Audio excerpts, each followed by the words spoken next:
ರಚಿಸುವುದರಲ್ಲೇ ಮವಗೈಯುವುದು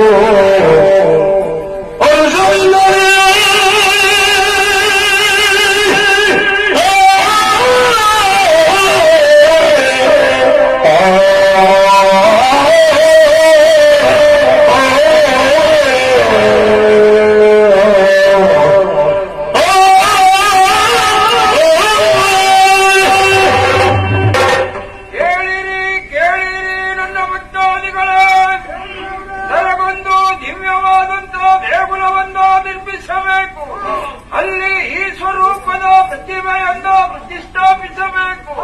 ಹಾಗೆಯೇ ನನ್ನ ಪರಿವಾರದ ದೇವತೆಗಳಿಗೆ ಪ್ರತ್ಯೇಕವಾದಂತಹ ಗುಡಿಯನ್ನು ನಿರ್ಮಿಸಿ ಅವರನ್ನು ಸಹ ಪ್ರತಿಷ್ಠಾಪಿಸಬೇಕು.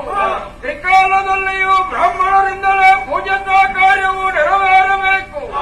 ವರ್ಷಕ್ಕೊಮ್ಮೆ ಮಕರ ಸಂಕ್ರಮಣದ ದಿನದಂದು ವಿಶೇಷವಾಗಿ ಹಾಲು ಹಬ್ಬ ಕೆಂಡದ ಸೇವೆ ಈ ಕ್ಷೇತ್ರದಲ್ಲಿ ನಡೆಯಬೇಕು. ಇನ್ನು ನನ್ನ ಪ್ರೀತಿಯರ್ಥವಾದಂತಹ ಸೇವೆ ಅದುವೇ ಬೆಳಕಿನ ಸೇವೆ.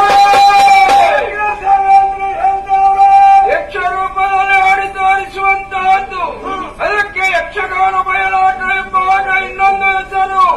ಯಾರು ಯಾವುದೇ ಕಾಲದಲ್ಲಿ ಮಕ್ಕಳಿಲ್ಲದ ಇದ್ದವರು ಮನವಾರದ ವಿಚಾರದಲ್ಲಿ ಕಷ್ಟಕ್ಕೆ